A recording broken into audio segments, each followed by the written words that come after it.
Olá, pessoal. Estou aqui hoje com Udo Seckelmann. O Udo é especialista em direito desportivo, direito dos jogos, arbitragem e solução de conflitos da Bichara e Mota Advogados desde 2014. Udo, muito obrigada pela sua participação. Tudo bem com você? Tudo ótimo, Ana Maria. Eu que agradeço o convite. Prazer é nosso. Udo, vamos começar então. Eu gostaria de que você falasse um pouquinho sobre o seu trabalho, os seus trabalhos, né, na Bichara e Mota Advogados. Perfeito, Ana Maria. Nosso escritório, na verdade, foi o primeiro escritório da América Latina a criar um departamento específico para esporte e entretenimento, tá? Isso no início dos anos 2000. E a gente por conta disso, criado uma reputação muito boa nesses mercados. E hoje a gente tem clientes gigantescos no mercado como Neymar, Thiago Silva, William, CBF, Flamengo, Atlético Paranaense, enfim, tudo em questão envolvendo esporte e entretenimento.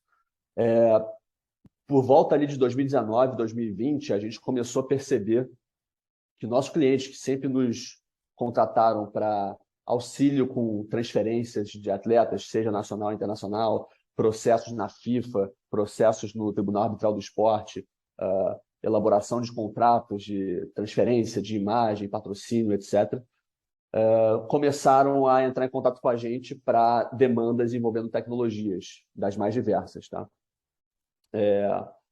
E isso incluía tanto a área de jogos online, como a área de criptoativos, metaverso e web 3.0. Tá? Em 2019, eu fiz um mestrado em Madrid. Eu morei um período em Londres também, onde eu trabalhei no escritório lá de Londres e numa agência de jogadores também em Londres. E nesse período, eu comecei a estudar também a parte da regulamentação dos jogos lá da Inglaterra, do Reino Unido, que é o mercado mais bem regulado em termos de gambling a nível mundial. E juntou esse meu conhecimento, de certa forma, da parte regulatória em relação ao Reino Unido. Comecei a estudar também a parte regulatória do Brasil, que está caminhando ainda, né? E a gente decidiu abrir um departamento no escritório específico para gaming e cripto. Tá? É o departamento que eu estou encabeçando hoje em dia. Então, todas as demandas que envolvendo jogos em geral, gambling, apostas e também a parte de cripto, e acaba tudo se misturando eventualmente, né, Ana Maria? A gente começou a tocar esses assuntos e começou a fazer alguns clientes, auxiliar, assessorar alguns clientes nessas demandas que surgem. Certo. Falando um pouquinho de manipulação de dados, né, nas apostas no futebol, que vocês também trabalham com isso e você escreve sobre isso, né? Segundo o relatório da CIS, a Starless Integrity Services, né, divisão especializada em integridade da consultora em Londres, foram encontradas no ano passado 84 partidas suspeitas de manipulação, né, no mundo todo, durante o período, desse ano, de 2022. Como que é possível controlar ou talvez mitigar os riscos da manipulação de dados no futebol, nas apostas? Udo. Perfeito. A questão da manipulação de resultados, Ana Maria, é um problema que existe no esporte há décadas, né? Sempre existiu, e com o surgimento das apostas online, começou a ficar maior ainda esse mercado. Tá? Mas um mito, quando eu dou palestra, aula ou entrevista sobre isso, um mito que eu gosto sempre de começar essas minhas falas sobre manipulação de resultados é falando que casa de aposta não está interessada em manipular resultados. Isso é algo que é um mito que foi criado no mercado, das pessoas associarem casas de apostas a interesse em manipular resultados. Mas, na verdade, a casa de apostas é o ente, é o stakeholder que mais perde dinheiro com manipulação de resultados, né? Então, eles estão extremamente interessados em evitar esse tipo de atividade. E essa atividade, na verdade, em sua grande maioria, envolve, sim, apostas esportivas, mas é feito normalmente por máfias, por crime organizado, que são muito bem divididos internacionalmente para fins de manipulação de resultados. Tá? Então, assim, essa transnacionalidade desses crimes, de pessoas em outros países que abordam aliciam jogadores brasileiros que estejam aqui no Brasil e muitos deles têm uma condição financeira precária, não tem muita escolaridade, não tem muita instrução, acabam sendo aliciados a manipular resultados em troca de algum valor, alguma vantagem financeira a ser dada em troca para eles, né? Então, é um problema muito grande que é difícil de combater, porque envolve muitas nuances de várias áreas do direito. Isso pode acarretar sanções desportivas para os atletas e para os envolvidos, e também, na esfera criminal, pode resultar em prisão, né? Mas as formas que eu costumo dizer que, apesar de ser difícil você combater esse tipo de atividade, é uma atividade que existe formas de você mitigar, tá? E as formas, eu gosto de dividir em medidas preventivas e medidas repressivas, né? As medidas preventivas seria as federações, os stakeholders, as casas de apostas, incentivarem, implementarem programas de integridade, tá? E de educação dos participantes. Porque quem pode manipular resultados são os participantes do evento esportivo, tá? E eles vão, eventualmente, serão aliciados a manipular, serão abordados para que manipulem certos resultados. Então, eles têm que estar cientes de todos os riscos, o que eles podem e não podem fazer em relação a esse tipo de atividade. Eu duvido que hoje, a grande maioria dos atletas brasileiros hoje não sabem o que eles podem fazer em relação a apostas.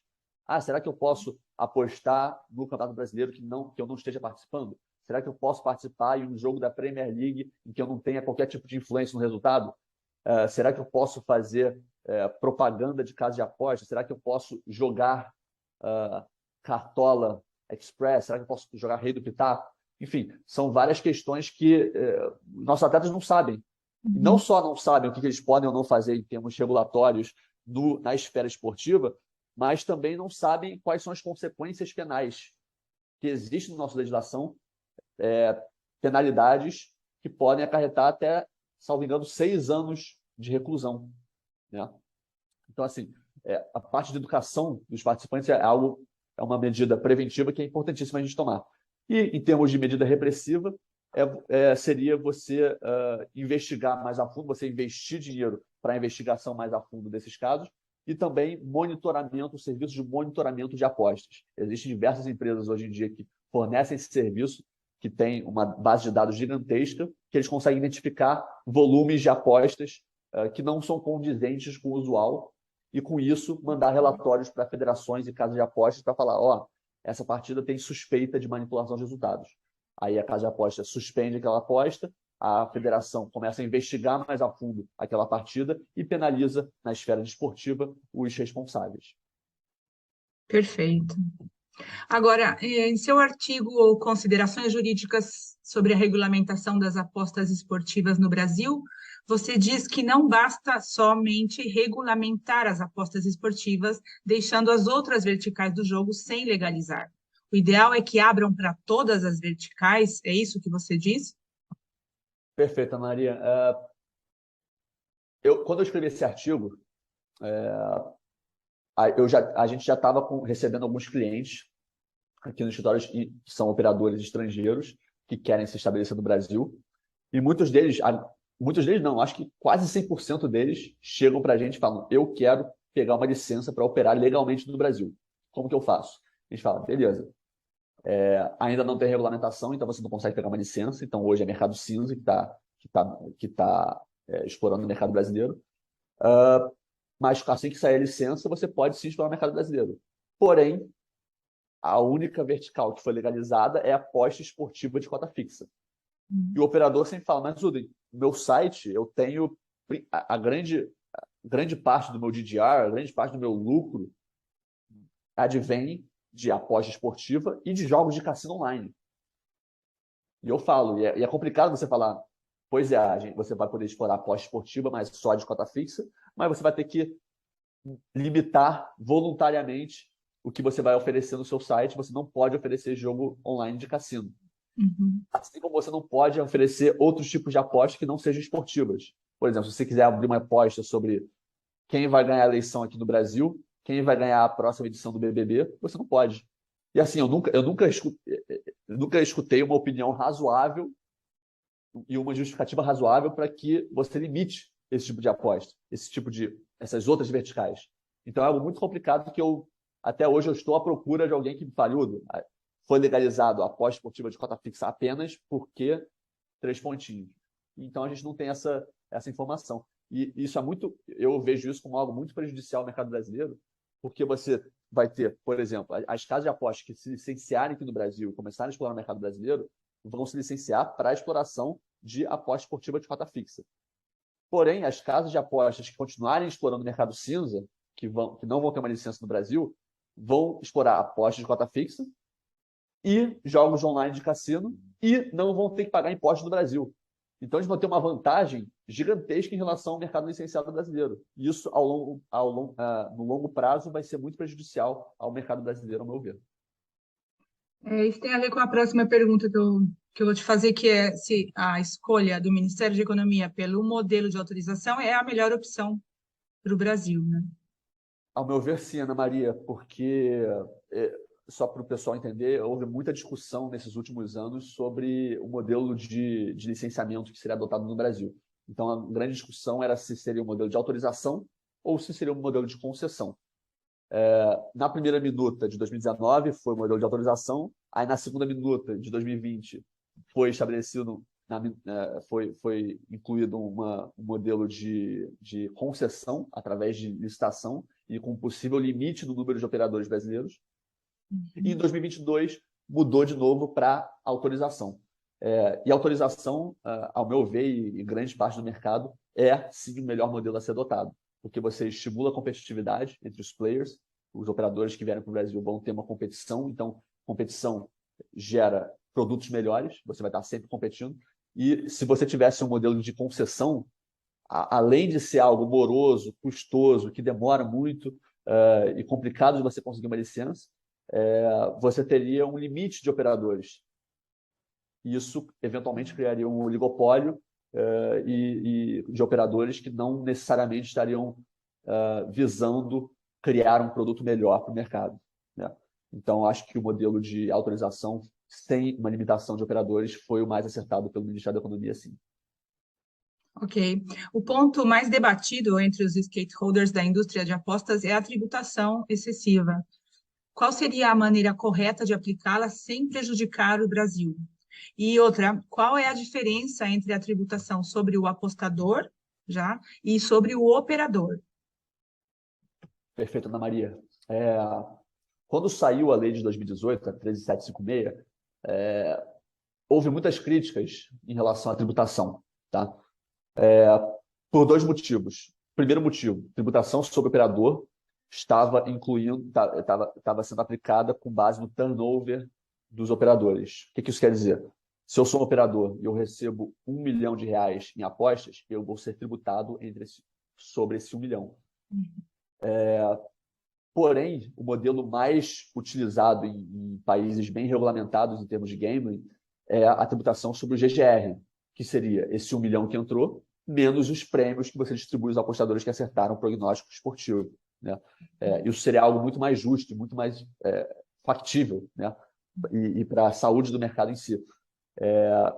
Isso era extremamente prejudicial ao mercado. Porém, em 2021, houve uma emenda, foi emendada essa parte para a exclusão dos prêmios desse cálculo. Então, hoje, a tributação sobre o operador está sobre o GGR, está sobre o lucro efetivo do operador. E, nesse ponto, eu acho que o mercado, a indústria em si, está, de certa forma, satisfeita, tá?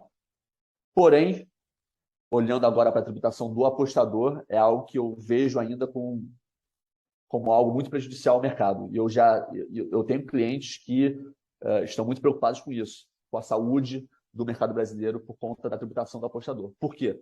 Como as apostas esportivas de cota fixa foram estabelecidas na nossa legislação como modalidade lotérica, aplicaram também a tributação como se fosse uma loteria, né? A gente sabe que a aposta esportiva de cota fixa não é uma loteria, mas na nossa legislação foi incluído como uma loteria. E por conta disso, foi estabelecida uma tributação sobre o apostador, uma tributação, um imposto de renda retido na fonte de 30% sobre os ganhos acima de R$ 1.900.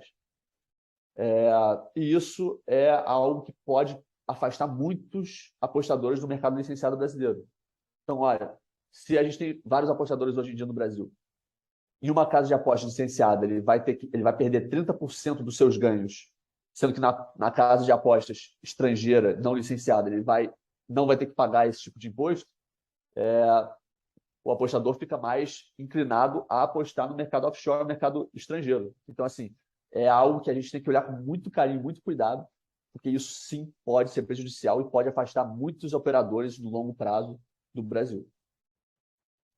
É verdade. É sabido que a regulamentação será benéfica ao Brasil e que o marco regulatório será essencial para a segurança do mercado. Você vê a concretização a curto prazo dessa regulamentação? Essa é a pergunta de $1 milhão, Ana Maria. É algo que é muito difícil responder. Quem acompanha o processo regulatório e as minutas, vê que o Ministério da Economia tem sempre prometido que a regulamentação vai sair daqui a 6 meses. Aí passam 6 meses, nada. Vai ser daqui a 6 meses, nada. Aí depois vai ser até a Copa do Mundo, e nada também.